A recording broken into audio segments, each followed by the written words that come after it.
Il fut conduit à la cour où il avait été détenu pendant quelques mois. Au cours d'une pause, on le laissa quelques minutes sans surveillance dans une salle.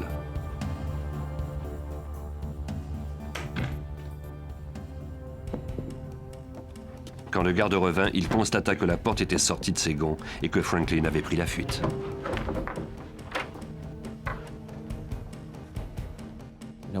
Il s'était déjà échappé d'une cellule.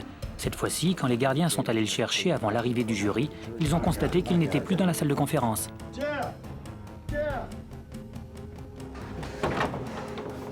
Libre, Joseph Paul Franklin aurait tout le loisir de poursuivre sa campagne meurtrière. Il ne pouvait sortir de l'immeuble que par l'ascenseur qui ne fonctionnait qu'avec la clé d'un gardien.